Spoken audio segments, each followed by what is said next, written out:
Freakonomics Radio is sponsored by Hotels.com. Hotels.com gives you access to hundreds of thousands of hotels worldwide. And when you join for free, you can save up to 20% instantly with member prices. Plus, every stay earns rewards. So when you book one trip, you're already lowering the cost of the next one. Hotels.com is simple, rewarding, and designed to help you get more out of every stay. Sign up for free and book today. Hotels.com. It's all in the name. Freakonomics Radio is sponsored by Amica. You know what they say, if you want to go fast, go alone. If you want to go far, go together. So go with Amica and get coverage from a mutual insurer that's built for their customers, one that looks after what's important to you together. Auto, home, life, and more, coverage that fits your unique needs. Amica helps you protect what matters most. Visit amica.com and get a quote today.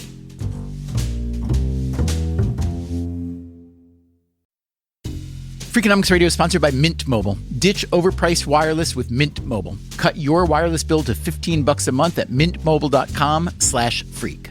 Upfront payment of $45 for 3 months, $90 for 6 months, or $180 for 12 months. Plan required, $15 per month equivalent. Taxes and fees extra, initial plan term only. Greater than 50 gigabytes may slow when network is busy, includes up to 20 gigabytes hotspot. Capable device required. Availability, speed, and coverage varies. See mintmobile.com.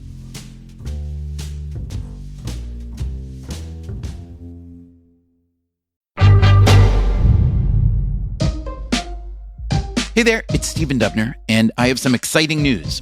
If you consider yourself a super fan of Freakonomics Radio, and you want even more than the weekly show, and if you'd like to hear the show without ads, there is now a way to do that. We have just launched a membership program called Freakonomics Radio Plus. As a member, you will get a weekly bonus episode of Freakonomics Radio every Friday. Plus, you can listen to Freakonomics Radio and every show in the Freakonomics Radio network ad-free. To sign up for Freakonomics Radio Plus, visit the Freakonomics Radio show page on Apple Podcasts or go to freakonomics.com/plus. There are already a couple member-only episodes waiting for you there. As for future bonus episodes, what do you want to hear? What kind of conversations do you think would be most valuable or exciting? Any and all feedback is welcome at radio@freakonomics.com. Meanwhile, if you want to keep hearing Freakonomics Radio exactly the way you have always heard it, all you have to do is nothing. Nothing is changing with this regular weekly show. But if you are the kind of person who wants even more, well, more is what we have at Freakonomics Radio Plus on Apple Podcasts or at freakonomics.com/plus. As always, thank you for listening, however and whenever you listen. Now, as for this week's episode, I'm not a risk taker. Even writing this book was a little bit risky for me, and it's really not that risky. Right, in the scheme of risks I could be taking in my life. But it felt like a big risk for me. Melissa Kearney is an economist at the University of Maryland. My fields are public economics and labor economics, but I've always researched topics related to U.S. inequality, poverty, and the economics of families. Her new book is called The Two-Parent Privilege: How Americans Stopped Getting Married and Started Falling Behind. It is built around a rather startling fact. In 1960, only 5% of babies in the U.S. were born to unmarried parents. Today, that number is 40%. For black babies in the U.S., it's 70%. U.S. kids are the most likely in the world to live in a home with only one parent, by a lot. But at the many academic and policy conferences that Kearney attends, she finds this startling fact is rarely discussed. My saying it's not discussed is probably more reflective of the circles I run in, which is, higher ed, academia, which of course skews liberal, and progressive, left-leaning conversations about kids' well-being and concerns about social mobility. In those circles, in those conversations, I often find that this topic is met with discomfort. But Kearney decided to embrace the uncomfortable. Why? I can't go to another 20 years of policy conversations about inequality and social mobility and not have family structure be something that we can talk about. Today on Freakonomics Radio, an idea that might not seem all that radical. I could totally see my dad being like, how much did you have to study to write a book that like two-parent households are helpful? Like, duh. We'll find out what's been driving the decline of two-parent households. Let's be crass about this. The economic desirability of these non-college educated men was a bit eroded. And if two parents are better than one, how about three parents or five or 85? We asked our friends at the Atlas Obscura podcast to help answer that question. When they hear that we live on a commune, they think hippies and drugs and stuff.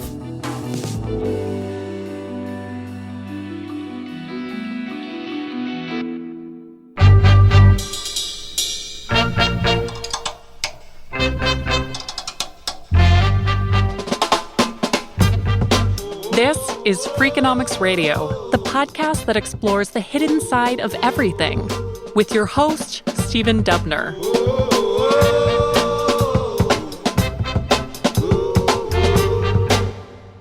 In the book, you define marriage as a long-term contract between two individuals to combine resources and share the responsibilities of keeping a household and raising children. So, first of all, very sexy description of marriage. It's so romantic. That's what I said in my vows. But also, is that how most people who get married see marriage? I mean, nothing about love or companionship. I'm curious if that definition is a little bit too economist-centric. Actually, forming a family and deciding how to make a family work in light of all of the economic responsibilities and career choices is fundamentally an economic decision that has a lot of important consequences for everyone involved. Tell me about the study of family formation within the field of economics versus sociology and so on. Is this a relatively recent concentration and or relatively niche? Yeah, I think it's a niche field. And frankly, as more and more women have entered the profession, there's been more of an emphasis on it. Why is it niche, though, since everyone comes from and or has a family?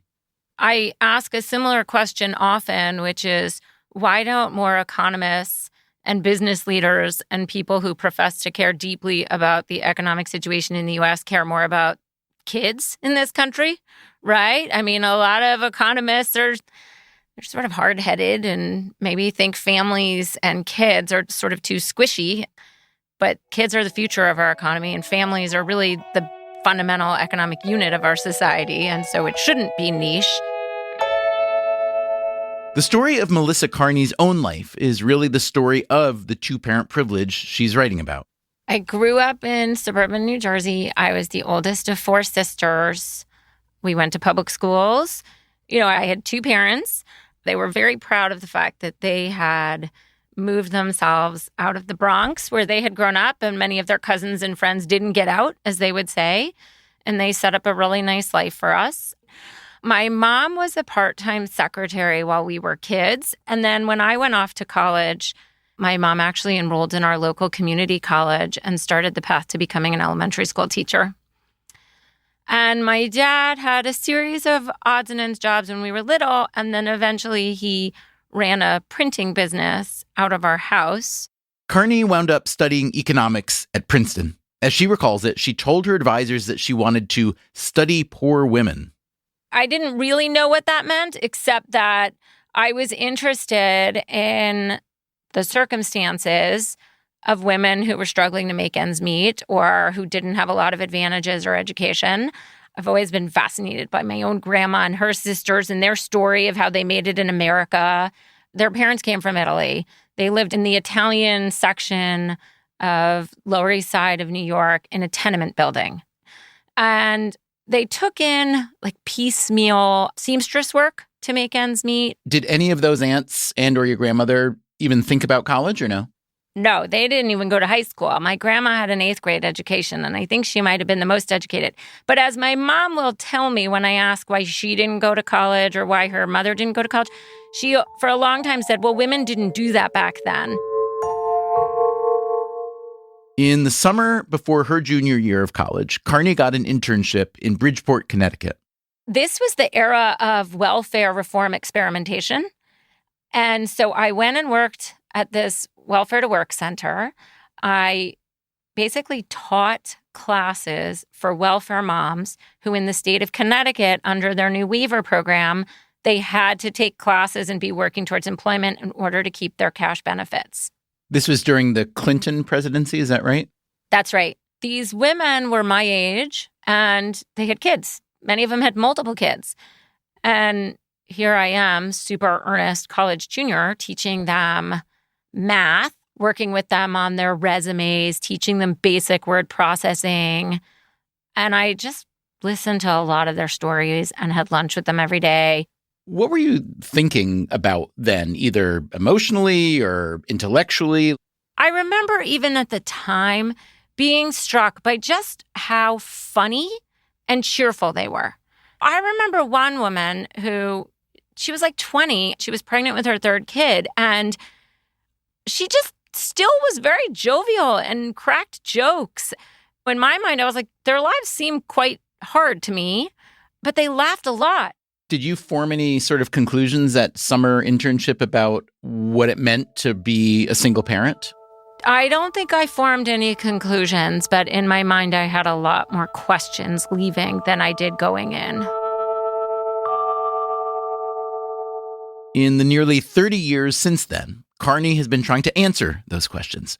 Most of them have to do with the causes and consequences of income inequality, which brings us to this new book, her first book, about what she calls the two-parent privilege. In the U.S., nearly 25% of children under age 18 live in a single-parent household. Globally, only 7% of children live in single-parent households. In the U.S., 80% of single-parent households are run by mothers. Melissa Kearney thinks the single-parent trend has been a major driver of other big problems. The increase in one-parent homes means that their household situation is less economically secure.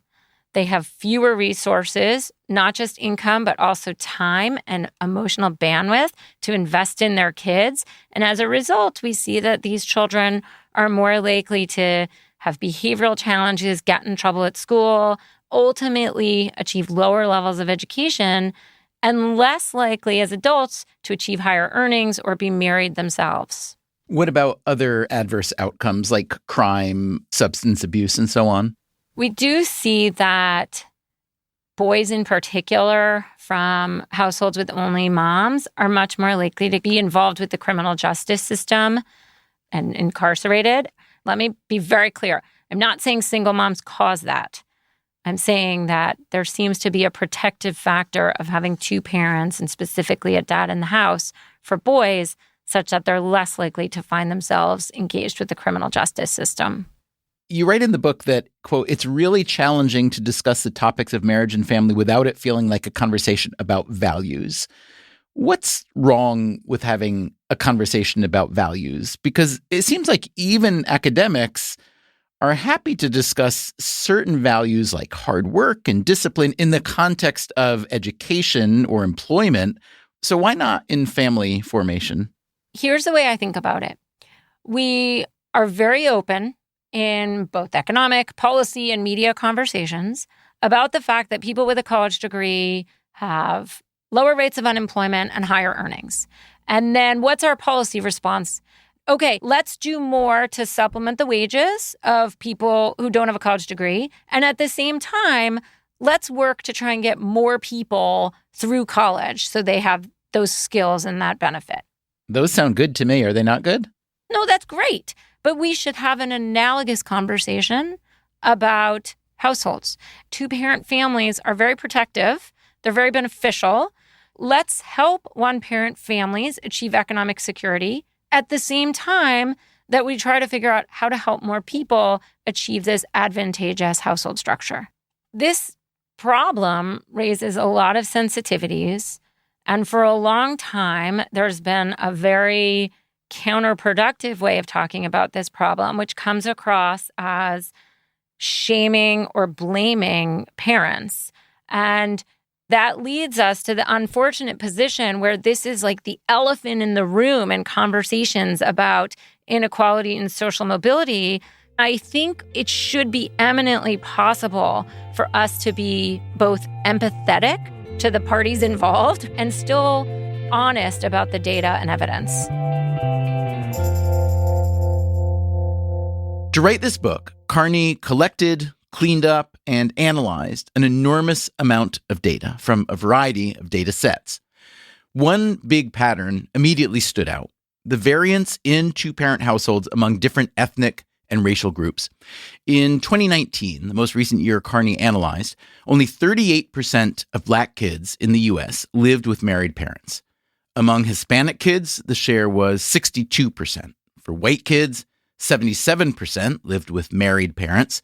For Asian Americans, the number was 88%.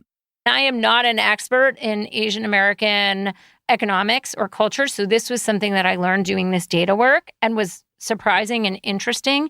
For every economic situation, holding constant economic conditions or education, kids of Asian parents are more likely to be in married parent households. That was interesting because that was the first obvious question was the economic situation different? The answer is no. So if it's not different there, what does your brain go to next? So then I think, are the social norms different there? And I've never, really delved into the social ethnography or cultural norms in Asian American families. The first thing I do is ask Asian Americans, like, hey, does this surprise you? And they say, no, that doesn't surprise me. There's real social norm around this. Like divorce is really frowned upon. Single parent households are really rare in Asian cultures. So it's quite plausible that that sort of social norm is imported in the U.S. Talk about the relationship between two-parent households and religious observance. What can you tell us there? I have not looked into that. Really? I'm surprised only because I would suspect, as much as you're talking about social norming and expectations and culture, that religion would be quite possibly a pretty significant explainer because it intersects with all those things. I mean, of course, over time, religiosity in the U.S. has decreased at the same time of these trends. So it's plausible that that decrease in religiosity is part of what has led to an erosion of these norms. It's just not something that I am well versed in. So when I read your book, I also got hold of an older book that I'm curious if you've read. It was by Richard Ralph Banks, the Stanford legal scholar. It was published over a decade ago. It's called Is Marriage for White People? How the African-American Marriage Decline Hurts Everybody. And back then, he was arguing that single is the new black. And he continues this conversation that William Julius Wilson and others had had about the lack of marriageable Black men. I'm guessing you know this literature well, or at least are familiar with the argument. Right, exactly. So when men were out of work and or incarcerated, they weren't very marriageable or not very attractive as marriage partners. The racial element is one of the reasons why this is such a sensitive topic to talk about. But I also think it heightens the imperative, if we want to close racial gaps, we have to be honest about the fact that Black kids in this country are much less likely to have the benefits of two parents in their household. So why is that? And the long literature says there's all sorts of systemic racism and barriers that have kept them down, that have led to increased rates of incarceration, high rates of unemployment. I was just talking last week with someone who runs one of these fatherhood programs and works with largely Black dads in an urban environment. And I said to him, even though these dads don't have stable employment or earnings, can't they still positively engage and contribute to their kids' lives? He says, absolutely. And I've yet to meet a dad who doesn't want to. And I, again, earnestly and naively said they could still go to the kids' basketball game or show up at the parent-teacher conference. And he said, no, they can't, because almost all the dads I work with have a drug charge or a gun charge in their background. They're not allowed near this school. In addition to looking at the consequences of kids being raised in one-parent households, Kearney looked at the likely causes of the falling marriage rate. After the break, a lot of causes you might think would be important but aren't, and the big one that is. I'm Stephen Dubner. This is Freakonomics Radio. We'll be right back. Freakonomics Radio is sponsored by Cash App. When it comes to Bitcoin, you may be surprised to know that it was invented way back in 2008. If you still haven't made the jump to Bitcoin, Cash App makes it easy. When you buy Bitcoin on Cash App, they hold real Bitcoin for you, one-to-one, and you can withdraw it anytime. It works more like real money and less like something locked in an account. No extra steps, no restrictions, just access and control when you need it. For a limited time, new customers can get $10 added to their balance. Just use code BITCOIN10 when you sign up. And don't forget this part, send at least $5 to a friend in the first 2 weeks. Terms apply. Cash App is a financial services platform, not a bank. Banking services provided by Cash App's bank partners. Bitcoin services provided by Block Incorporated brand. For additional information, see the Bitcoin disclosures at cash.app/legal/podcast.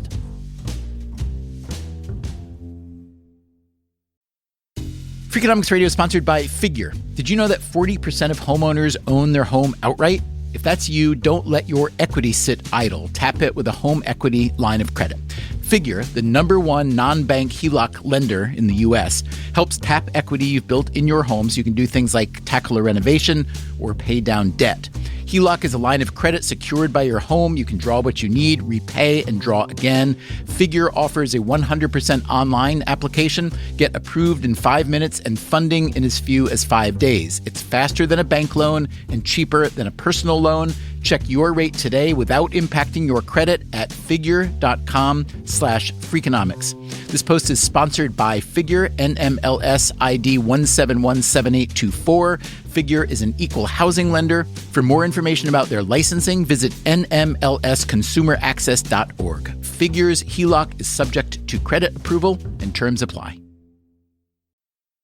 Freakonomics Radio is sponsored by Square, the business platform that helps sellers become neighborhood favorites. No matter if you're selling 3D printed art or running a design studio, Square helps you run your business without running yourself into the ground.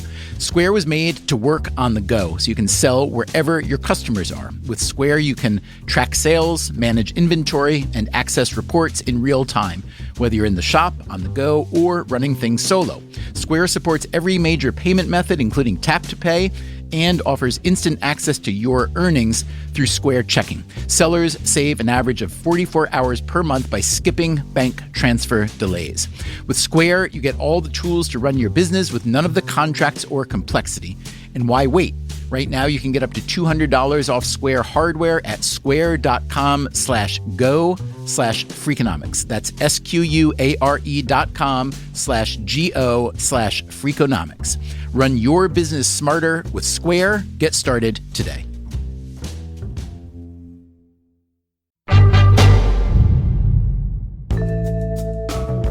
Melissa Kearney wanted to understand why the U.S. leads the world in children being raised in single-parent households.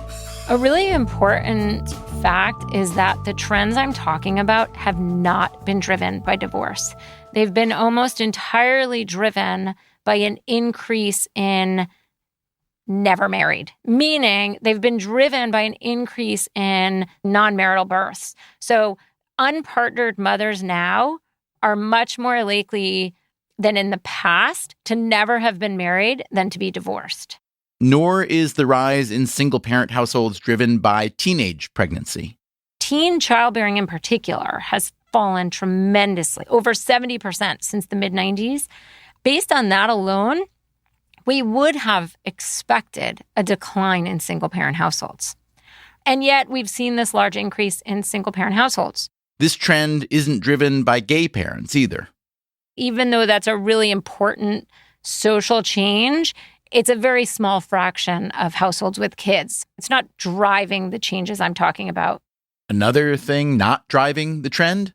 Couples who live together with kids but aren't married. Cohabitation is not as widespread as people think.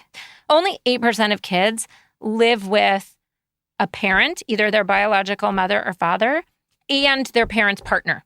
Non-married cohabiting parents and households seem to work better in other countries than in the U.S. Why is that? I don't know why it is, but it's true in the data that cohabitation between parents tends to be a more stable long-term arrangement in, let's say, Europe than the US. So, what has been driving the huge rise in single-parent households? If you look at the 60s and 70s and all of the major social and cultural revolution that happened, you see a decline in rates of marriage across education groups that's essentially equivalent. It's proportional. And then what happens post-80s is things diverge. So college-educated men and women continue to get married, and basically everyone else continues a downward trend. There's a real inequality dimension to household structure in the US now, such that the college-educated class continues to raise their kids in married parent homes, showering resources on their kids. And that household structure seems to have become increasingly hard for the non-college educated class of people in this country to achieve. And as a result, their economic security has been eroded, and their kids are at both a relative and absolute disadvantage compared to kids born to college-educated parents. So if you had to identify a most powerful driver or contributing factor to a two-parent household, it sounds like it's hands down education, yes? Yes. Yes. That didn't sound like hands down. That sounded like... I'm like comparing my percentage point differences. If I look across racial ethnic groups, you see level differences, but the largest gaps are between the college-educated and non-college educated. Black moms are much more likely to be single moms than white, Hispanic, and Asian moms. But even when you look at the children of Black moms, the kids whose moms are college-educated are twice as likely to be living in a married parent home. What's the cause and effect here? Surely you're not suggesting that graduating college somehow magically leads a person to get married and stay married. The cause and effect runs both ways. People who are stably employed, who have a lot of education, who have a lot of resources, that puts them in a better position to achieve, and I am going to call it achieve, a two-parent married household. Why? Do we think that college-educated people are more likely to fall in love than everyone else? Or do we think that having more resources, being more highly educated, makes it easier to sustain a relationship? Or this is what people like you, meaning economists, call assortative mating, right? You are putting yourself in a circumstance where you can find people who you deem worthy of partnership for life, yes?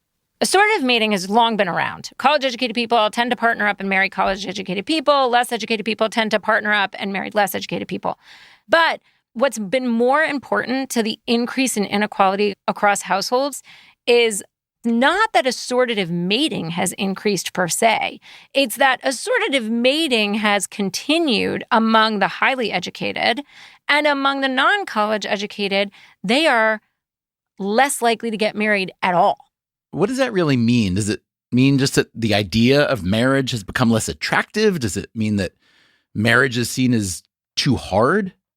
Our ideas about whether we should get married or when to get married or whether we should have kids and how many kids to have, our ideas about that are not just influenced by economic conditions, but they're also influenced by the examples we've seen, the lives we've experienced. If I grow up in a neighborhood where lots of people have kids outside marriage, that's my reality. That's my normal. So when I'm approaching childbearing, that feels like more of a reasonable, available option to me than somebody who grew up in a community where that was very unlikely. There's a kind of community snowball effect. Yeah, and back in the day, there was a lot of stigma. So I guess what I'm talking about is not that there's Bring back the stigma, you're saying. No, I'm not saying that at all. Very explicitly not. I'm just saying in certain communities, this is normalized. Here's what I worry about. We recognize that kids from one parent, unpartnered mother families, have fewer resources. And what have we been doing? Well, generally, we've been putting it on the schools to address, We make sure teachers are able to recognize these challenges. We hire more school counselors. We cannot just keep relying on schools, which already have really complicated and multidimensional mandates, to make up for deficits that kids are bringing from home.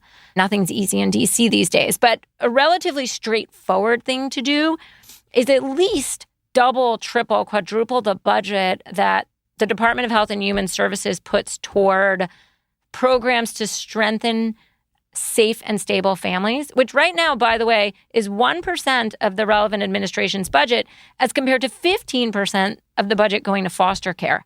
So we can't just keep removing kids from their homes without thinking about what would it take to strengthen this family home life.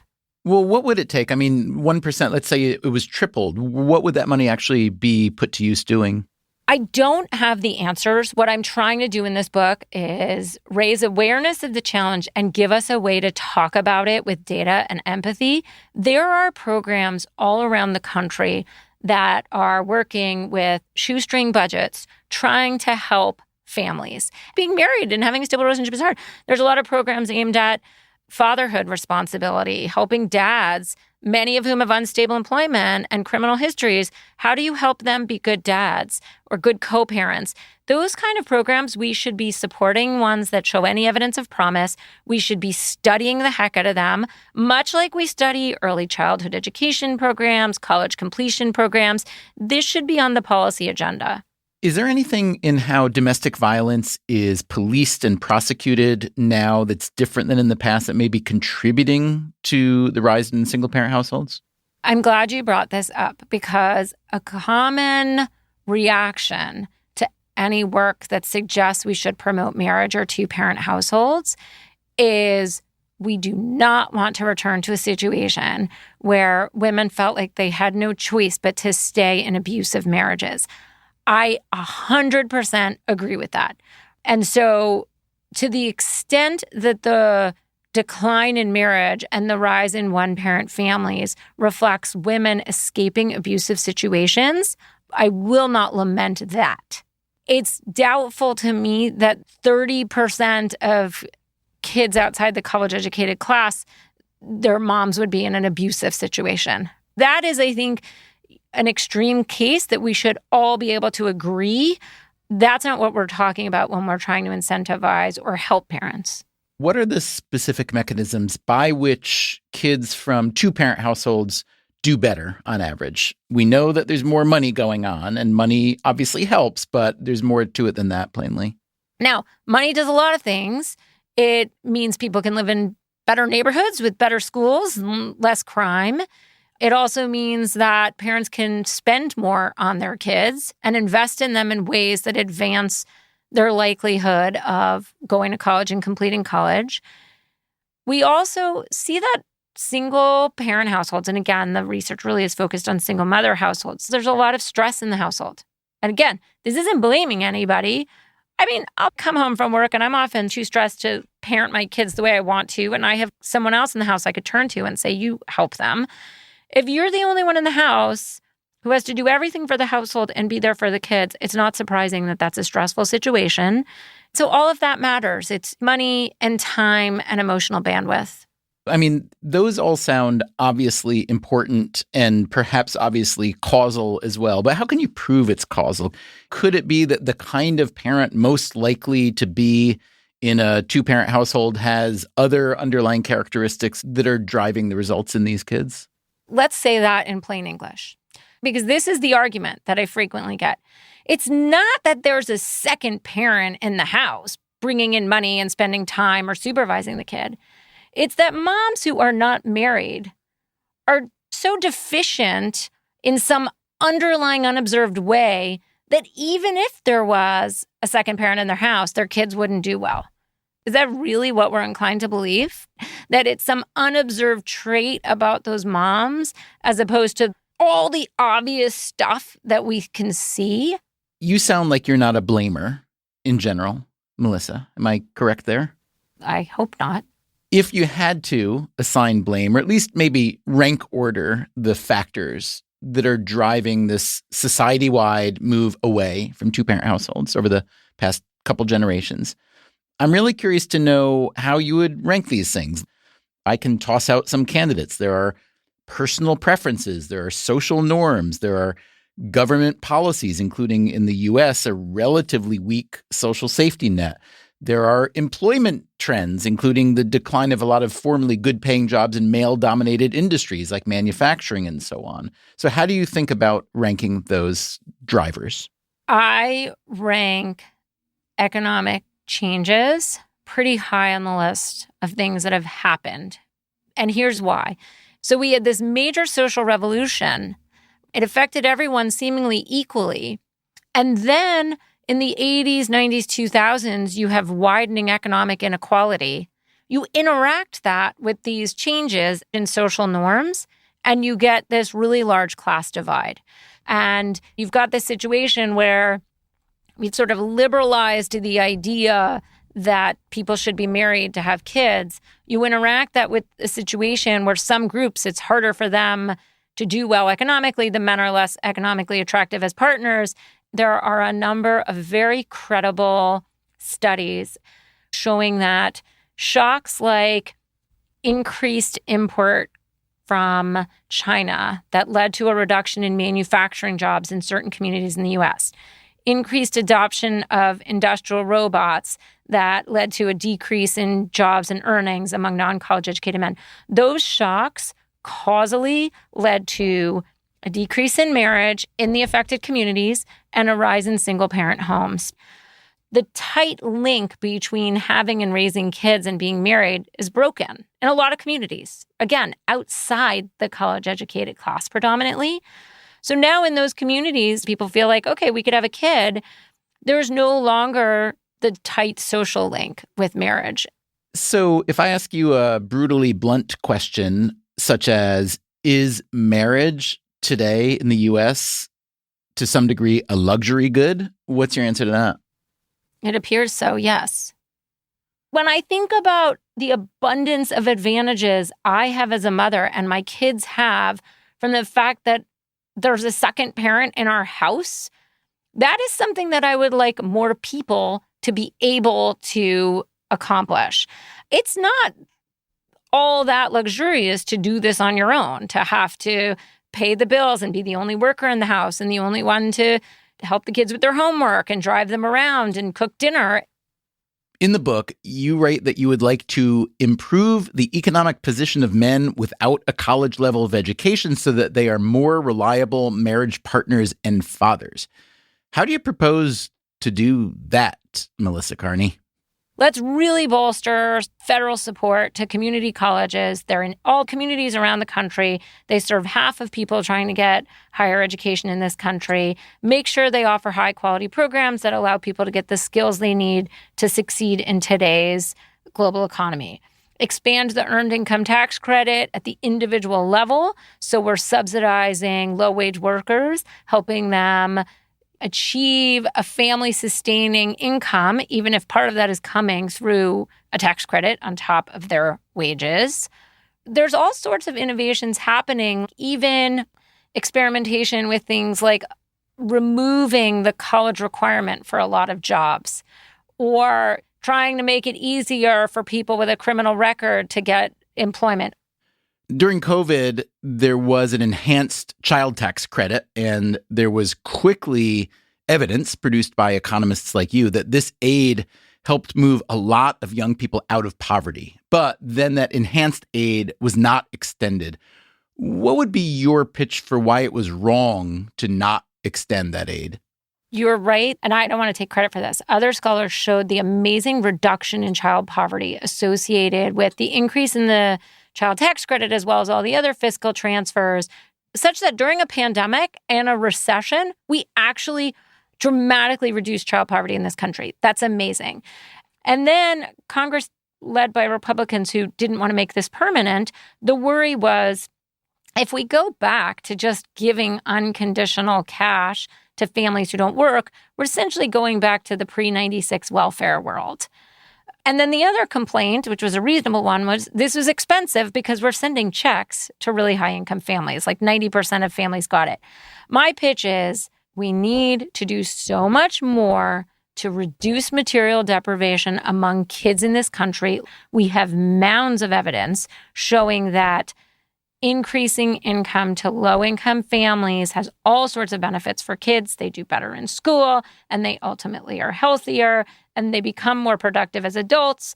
My compromise would be, okay, fine. If you refuse to send the full amount to parents with no earned income, at least give them half. But even if you won't do that, fine. Give them nothing, phase it in steeply, and still maintain the higher rate for all the low-income working families, because, by the way, there are millions and millions of kids there. You also write in the book that one remedy would be to restore and foster a norm of two-parent homes for children. What does that mean, and how do you propose to do that? That's actually probably the most controversial line in the book, even though it sounds like a nothing prescription. But the reason why I thought it was important to say that is because a lot of social scientists will look at the exact same data as me. They will agree with everything I've written in terms of this is what's going on in the data. This is how it both reflects and exacerbates inequality. But then they will conclude we need to recognize that the two-parent family and marriage is a dying institution, and we need to do everything we can to support single parents. And so really what I'm doing in making that policy prescription is that I reject that response. And you reject it because there's evidence in favor of it. This is not a moral argument. It's an empirical argument. It's not a moral argument, and there's not a plausible way to have sufficient government transfers or community programs make up for an absent parent. Now, when you say that the problem isn't discussed much in public, one could argue that it is discussed quite a bit in more conservative circles, but in progressive and academic circles and in mainstream media, it's not. Would you agree with that? I think that's right.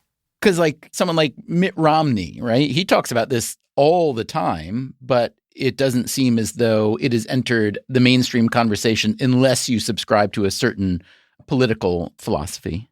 This should not be something that only social conservatives care about or recognize as a problem. Why do you think it is the case that this has become a sort of litmus test for progressives versus conservatives? I don't know. It's an unfortunate reality.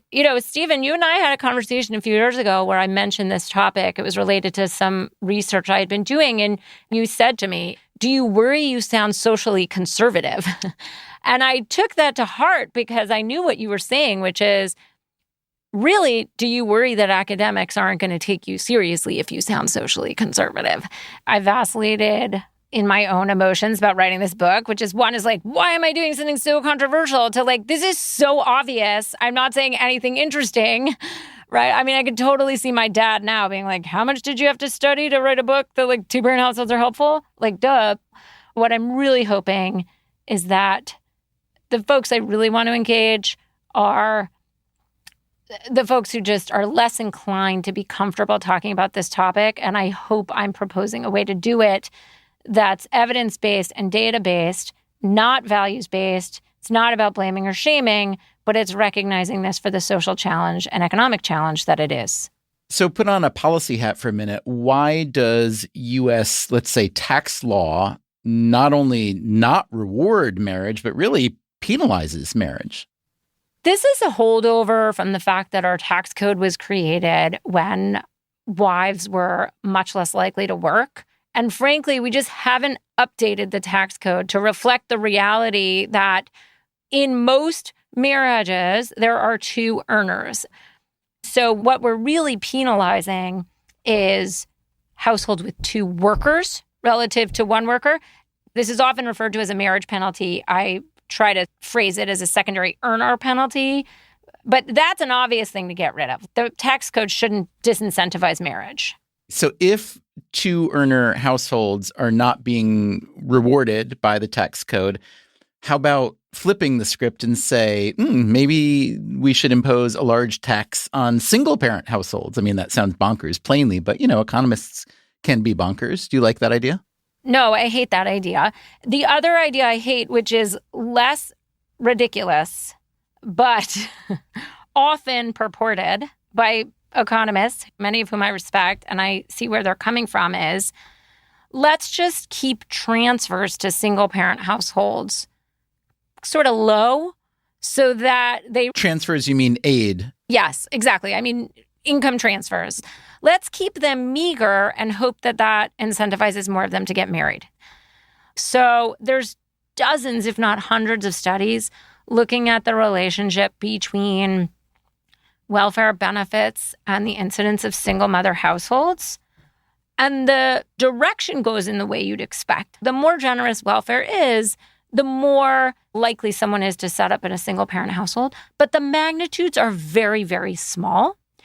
And I want to be very clear, generous welfare is not what's driving this trend, right? It's really happened in the middle class, and most of those households don't rely on cash transfers anyway. Having read your book, I would say that you don't sound very optimistic about not only solving this problem, but really addressing it substantially anytime soon. Am I wrong? Are you more optimistic than I'm reading you? That's probably a fair read, and probably because even though I have ideas about what it would take to address the situation, they're all hard to accomplish. They're all a bit nebulous. And I have no silver bullet policy lever to suggest. Like, I would like to be able to say, hey, if we removed the marriage disincentive from tax and transfer programs, I'm going to predict a 20 percentage point change. I've got nothing like that to pull out of my hat. And so I think that's why I'm pessimistic. But again, why do I think it's worth putting out this book? Well, because if collectively people put their minds together and recognize this as a problem, then we're going to be more likely to come up with ways to address it. What about more communal parenting? Do you think that might hold any promise? I am 100% on board with the idea that it takes a village to raise a child. And I can name many people in my village who have helped me over the years raise my kids. But that's not something that's going to make up for a second parent in the household. Because why? Like, marriage as an institution has been around a long time, and it kind of shocks me sometimes that this is a model that has stuck around so long, because many other models have changed a lot more or dissolved. Do you think there is something magical or maybe theologically driven that means that two people married living in a house raising their children is the formula? We could brainstorm alternative institutions that would do the same thing, but on a practical level, we don't have one yet. Maybe there's some institution out there we just haven't thought of yet, but there's not one that we can point to. Or is there some institution we can point to? After the break, Dylan Thuris from the Atlas Obscura podcast goes looking. If you are enjoying this episode of Freakonomics Radio, I'd love it if you tell your friends and family about it and leave a rating or review on your podcast app. Those are great ways to support the podcasts you love. Thanks in advance, and we will be right back.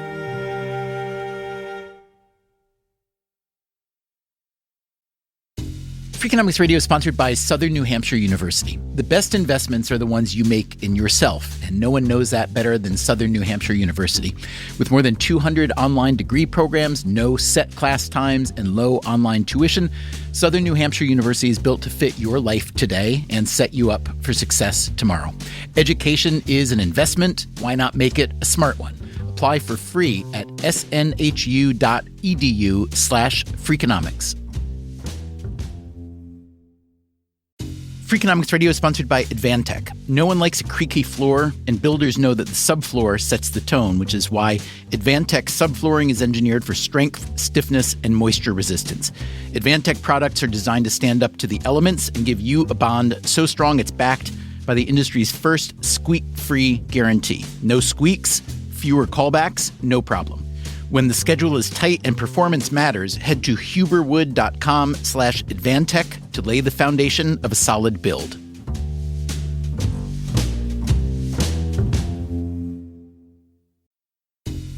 Freakonomics Radio is sponsored by talkaboutpd.com. Let's talk about Peyronie's disease, or PD. It's not widely talked about, and some men may feel reluctant to bring it up, but it's more common than you would think. PD can happen when scar tissue builds up under the skin of the penis, causing a curve with a bump during an erection that for some men may lead to pain during intimacy and impact mental health. A trusted urology specialist can help diagnose PD and walk you through your options, including non-surgical treatment. Visit talkaboutpd.com.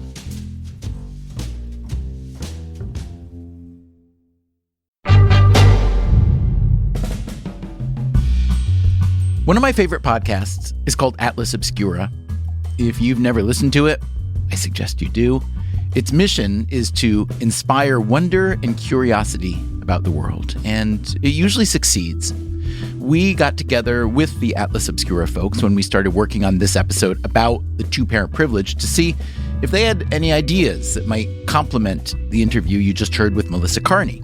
They did, and they offered to go report out that piece. So let me pass the mic right now to Atlas Obscura host Dylan Thuris. In southern Turkey, there's an archaeological site called Çatalhöyük. Çatalhöyük is over 9,000 years old, and it has one massive structure where a bunch of people lived. The structure's roof was a shared collective space, essentially one big community-wide living room that had holes with ladders leading down into individual dwellings. Those individual units were presumably for individual families. Except that when archaeologists actually looked at the bones, the thing that shocked them was that the people that were buried in the hearth were not biologically related to each other. They were not blood-related kin. That's Kristen Gotze. She's an ethnographer and a professor at the University of Pennsylvania, and an author of a new book called Everyday Utopia: What 2,000 Years of Wild Experiments Can Teach Us About the Good Life. And so suddenly, we began to understand that our definition of family, of what constitutes family, doesn't apply in this era. The book's main premise is that the nuclear family, like the one I have, me, my wife Michelle, our two kids, is pretty new in the grand scheme of things. When we look back historically, what we see is that many other models of the family exist. To the extent that we can say that anything is quote unquote natural, the nuclear family is totally an aberration. My family and I, we certainly have the two-parent privilege that Melissa Kearney was talking about earlier in this episode. And honestly, it is hard to imagine life without it, because even though in many ways our home life is wonderful, at times it is just still really, really hard. Like, even with two adults around all of the time, how are we supposed to handle all of it? People say it takes a village, because it does. What Kristen and I both wondered, since the nuclear family is relatively new, anthropologically speaking, is it really just about adding parents in general? If there is a two-parent privilege, is there a three-parent privilege or a four-parent privilege? How far can you take it? As it turns out, there's an intentional community in rural central Virginia called Twin Oaks that has been testing this premise for decades, that maybe 3 or 4 or more parental figures are even better than 2. As you make your way down the main road to Twin Oaks, there's a storage barn, a grape arbor, a large vegetable garden. There's a swimming pond and an old dairy barn that has been converted into a recycling center. The whole place kind of feels like a big summer camp for adults. My whole adult life, I've known that I wanted to have kids. And early on in my stay at Twin Oaks, I was like, this is the place to do it. This is Adder Oaks, and yes, his last name is a tribute to this place that he loves. It's a name I took after living here a while. So Adder Oaks is like my hippie name. Twin Oaks was started in 1967 by a group of people studying psychologist B.F. Skinner's book, Walden 2. The book describes a fictional behaviorist community that became the model for Twin Oaks. Adder has lived at Twin Oaks for 13 years. He is a teacher and a parent to 2 children, ages 7 and 12. And a big reason he loves it here has to do with how the community goes about childcare, which is shared among community members. At any given time, Twin Oaks has about 100 residents, usually about 85 adults to around 15 kids. We don't want to have the ratio of children go higher than that, and that is written into our policy. There are 7 large housing buildings at Twin Oaks, each with somewhere between 12 and 20 bedrooms, housing multiple families. People live collectively in these houses. In addition to parents, children also have what are known as primaries. Basically, they're just other adults in the community with whom they have a primary relationship. Primaries will say, I'm interested in doing childcare work and being a part of your child's life. Kim Brooks is a writer and a mother, and during the pandemic, she got really curious about Twin Oaks. She ended up spending some time there to write an article for New York Magazine, which included this idea of primaries, a larger set of adults helping raise your kids. When it starts out, it might just look like some babysitting, but then as the child grows, it could be education, like tutoring. It could be just like mentorship, friendship. Residents of Twin Oaks say it is not unusual for a kid and one of their primaries to have a really strong bond, to the point where the primary is essentially like a third or fourth parent. And Kim says even when it's not that extreme, it's just still really helpful to the parents. Things as mundane as like going to eat dinner and there always being someone else who will hold the baby or play with the toddler while you eat your meal. I mean, that resonated for me. Like, why go and sit down at the dinner table or go out to dinner because I'm not going to be able to eat? That kind of thing just isn't an issue. All of this sounds really, really familiar to me, probably familiar to a lot of people. Just that sense of not having enough hands. Of course, there are plenty of families who live near other relatives. There are step-parents, there are godparents, aunts, uncles, neighbors, family friends. But the thing that makes Twin Oaks so different is that people aren't being asked to be parents or aunts in their spare time. Taking care of kids together is actually built into the economic DNA of the community. Here is how Twin Oaks actually works. It really is a commune in that everything is shared. Income is shared. Work is shared. Decision-making is shared. Everyone at Twin Oaks works about 42 hours a week at one of a handful of different businesses run collectively by the community members. They make hammocks, they make tofu, they make and sell organic seeds. Everyone does their 42 hours of work. That, again, is Adder Oaks. And in return, the community is providing all of your material needs. You know, we get food, housing, healthcare, plus $100 a month free spending money. So it's not like people are working and getting a paycheck and then handing it over to the community.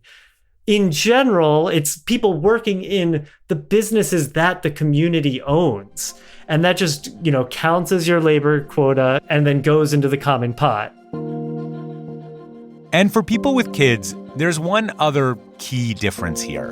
When you have a child, the time you're spending with your kids counts towards your work quota. So it's not like you go and you work on the farm for 42 hours and then you also have to figure out how to care for your kids. That's right. At Twin Oaks, the time you spend raising your kids, teaching them, cleaning up after them, cooking for them, that all counts towards your work hours. 18 of my 42 hours each week I claim for taking care of my own children. And here's the other thing about Twin Oaks.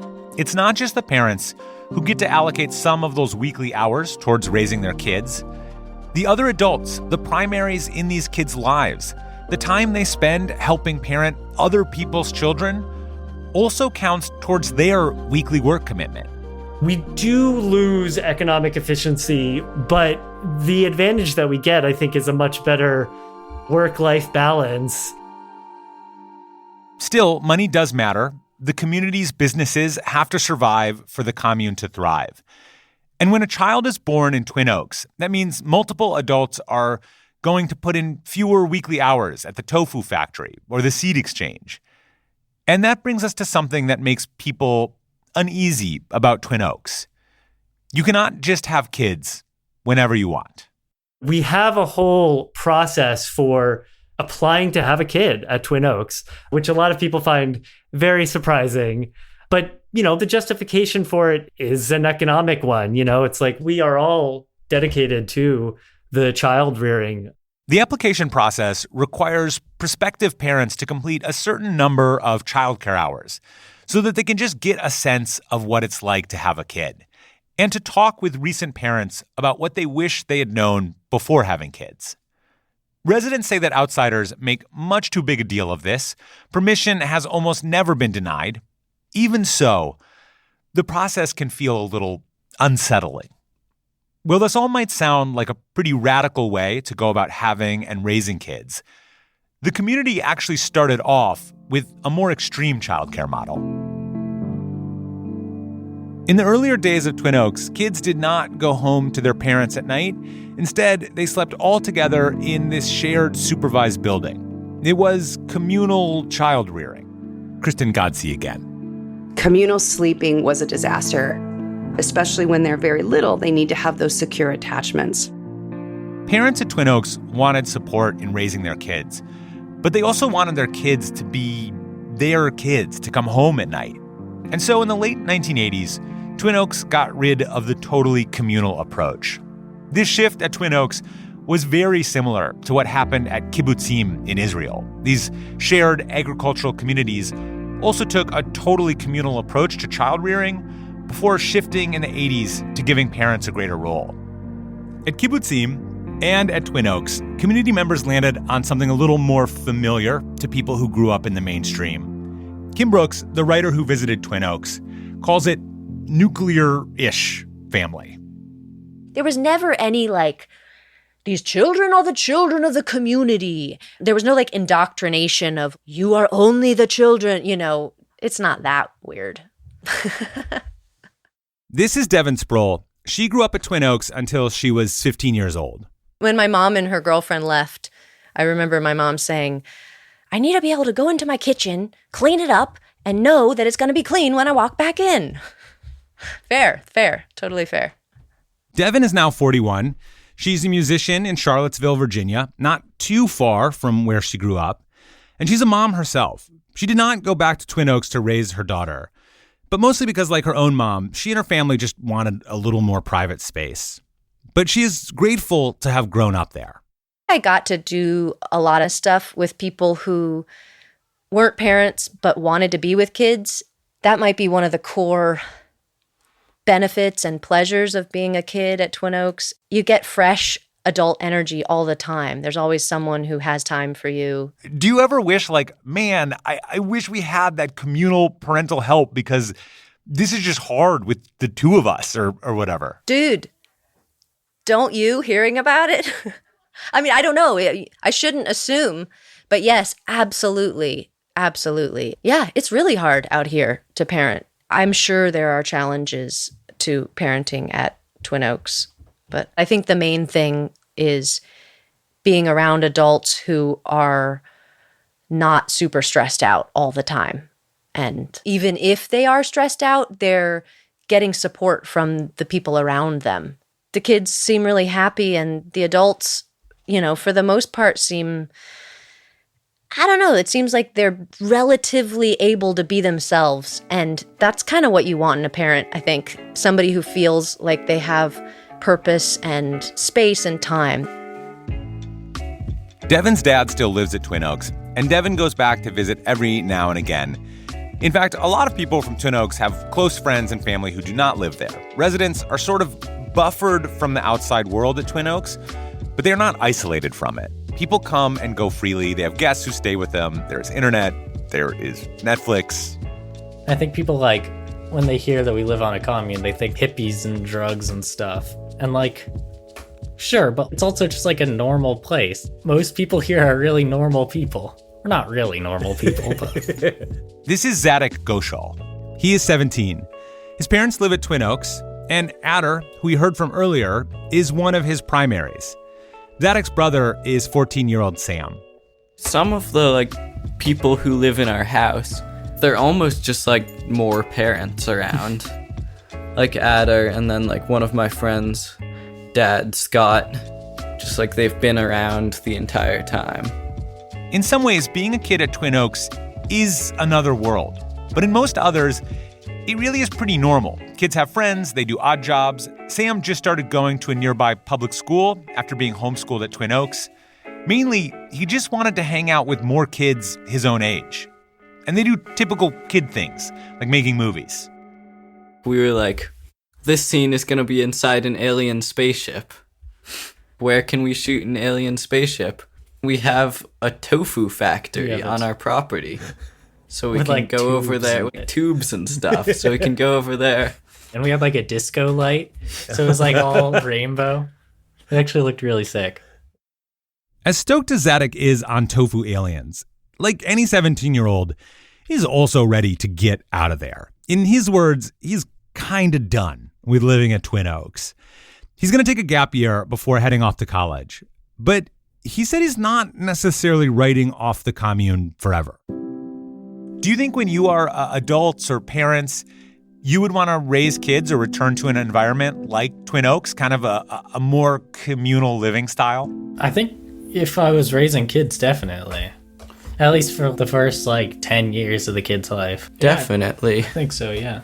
Because there's just a lot of people around to take care of us. And I think Twin Oaks does better at compensating for taking care of young children than a lot of mainstream jobs do. That's pretty much all you have to do here when you have young kids is take care of them. Here is what we don't know, at least not yet. We have tons of economic data about single and two-family households and some good evidence that multi-generational families do really well. But we know much less about these kinds of communal family arrangements, these nuclear-ish families. Kristen Godsey, author of Everyday Utopia, says that studies from the Israeli kibbutzim can give us some clues. We have very good evidence in the field of child psychology. There was one, I believe, done in 1994, which looked at 70 years of collective child rearing in Israel and showed that, look, kids that are raised collectively, they do better in school, they're more socially adaptable, they have higher levels of self-esteem. Kristen's whole thing is that we're missing the forest for the trees. That this idea of sharing childcare responsibilities across multiple adults, whether it is extended multi-generational families, religious communities, or in a commune, that has been the de facto arrangement for most of history. If you look at the empirical data, cross-culturally and trans-historically, this is a model that has always been around and it has always worked. My kids have the two-parent privilege. And I love being a parent. My wife loves being a parent. It is the center and greatest joy of our lives. But when I hear about Twin Oaks and this large, extended community that supports and shares in the work of raising great kids together, that really does sound like a privilege.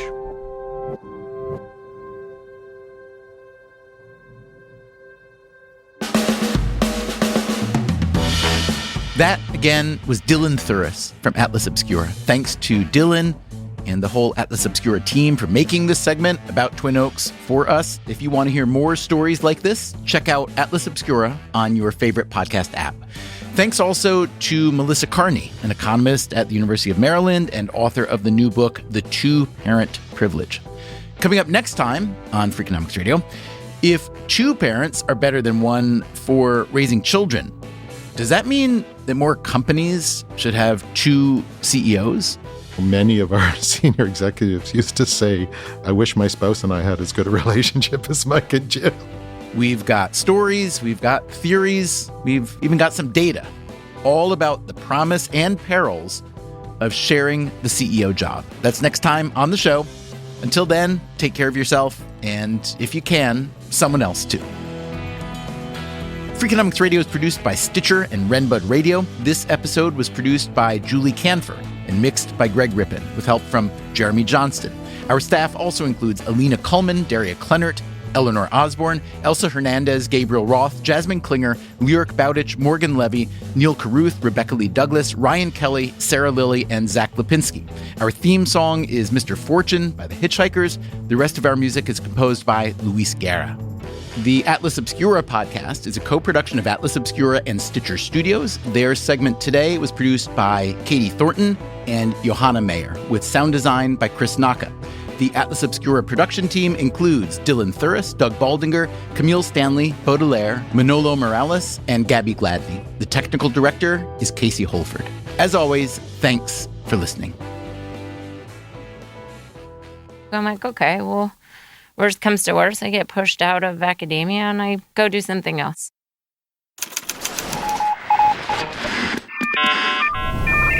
The Freakonomics Radio Network. The hidden side of everything. Stitcher.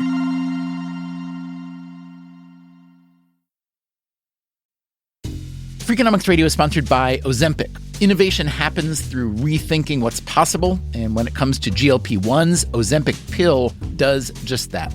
Learn more about Ozempic semaglutide tablets, 4 and 9 milligrams, by calling 1-833-OZEMPIC or visit Ozempic.com to view the medication guide and ask your doctor what's possible with FDA-approved Ozempic pill.